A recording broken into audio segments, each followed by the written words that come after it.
men are often more difficult than women. That's a great statement. I'm gonna write it down. Men are more difficult than women. What came first?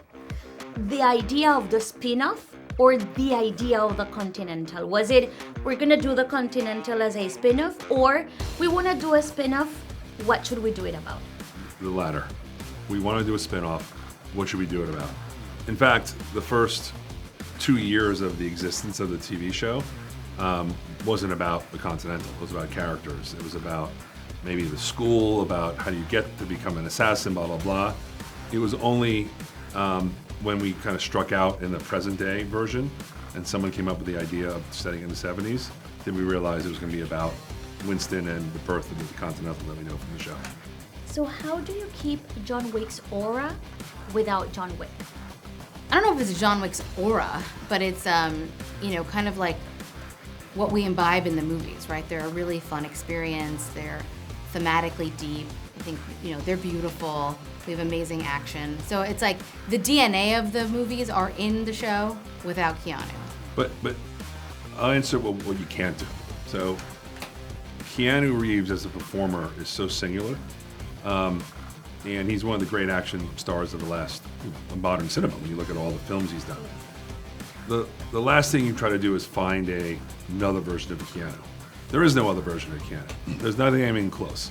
So first thing is don't try. And then pick another lane and then kind of own that lane and do as cool a job as you possibly can. And so I think it's more of creating your own space than trying to replicate this magic of Keanu Reeves playing this character. Those that love John Wick are gonna love the Continental, but those that have never watched John Wick, why would you tell them you have to watch the Continental anyways? Great storytelling, an interesting world, an interesting mythology, a show that looks beautiful, great action, interesting characters that are not just the usual male action stars, different genders, different ages, different ethnicities, a kind of melting pot of action stars. And a journey of a character, Winston, that I think, even if you don't know where he ends up in the films, you just emotionally invested in him and you follow him as he takes down a bad guy that everyone loves to hate, the Mel Gibson character. Yeah, I would say that the show's standalone. I mean, it gives further context if you go back and watch the movies. I think it makes it a better experience probably to sort of have seen that origin, but you definitely don't need to. A suit doesn't make a man. It's what's inside the suit that counts. It's resourcefulness and perhaps an open heart. What would you say were the main fashion differences between New York and London in the 70s? So obviously the Continental is set in the 70s, so that was the key ingredient. New York was very eclectic, on the scene, especially the night scene. The 70s was a huge transitional period and they embraced it. And London was very much behind that. The British have always been quite sort of reserved and a bit more staid, and they take a little while to catch up. Not so much now, but certainly in the 70s. So it was much more traditional. So when I did the London restaurant scene, for example, all the ladies, they were all in original cost pieces that I'd found because nothing needed duplicating, but much more reserved than when we then go to Studio 54 in the opening sequence, the glamour of it all. So that, I would say, was the difference. We gotta talk about Mel Gibson. How hard was it to cast him? And was he aware of the universe of John Wick? Or did he watch the movies from scratch? How did it go? We seem to have this pattern of casting actors who say yes, and then we realize they haven't watched the John Wick show. Maybe their agents told them You to have do got it. to be kidding No, me. Angelica Houston was one. I don't think Gabriel Byrne had seen it. Yeah, Gabriel Byrne. So he knew of it. He knew the street cred it had.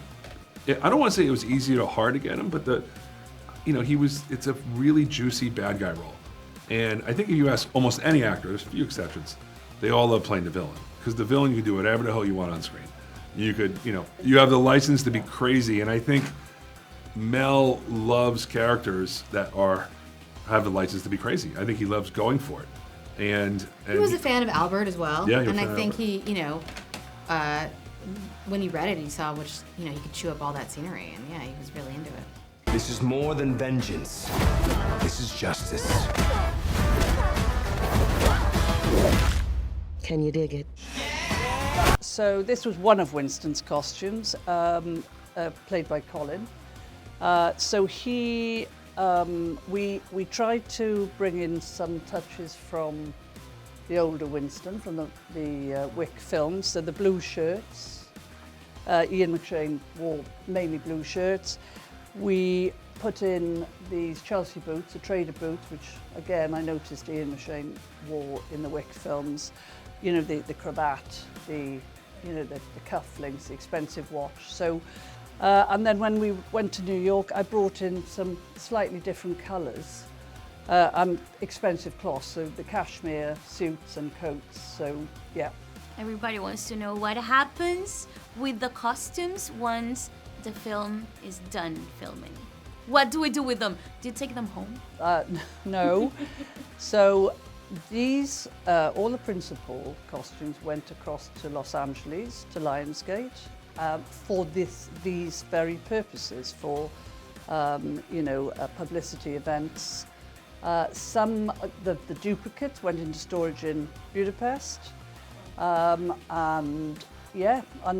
everything else was either got rid of, like we had to get rid of all, I had 150 70s men's suits, so those had to go because we couldn't store them. So yes, but no, they don't come home with them. Any anecdote, like something really cool that happened on the set that you'd like to share? Look, we shot in a crazy time, in the height of COVID and the height of war, and so it was a very challenging experience for I don't know if this everyone. is a fun story, but we were a couple of days away from full evacuation of Budapest during the Ukraine war when it first happened. All the films and TV shows that were being shot in that area, there was great fear of what was going to happen with that invasion. And we had the studio had security analysts look at how we get everybody out and what could happen. It was and if pretty smoke, scary. Poison gas drifted. It was very intense. So and everyone did an amazing I won't call job that a fun anecdote.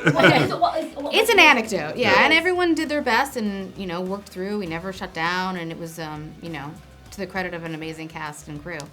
Well, what are you waiting for? I haven't finished my drink. Cine, música, series, libros, teatro, artes plásticas, gastronomía, todo el mundo de la cultura y el entretenimiento aquí en El Tiempo. Suscríbase al canal de YouTube del Tiempo, que además es gratis, y le mandamos notificaciones de nuevos videos.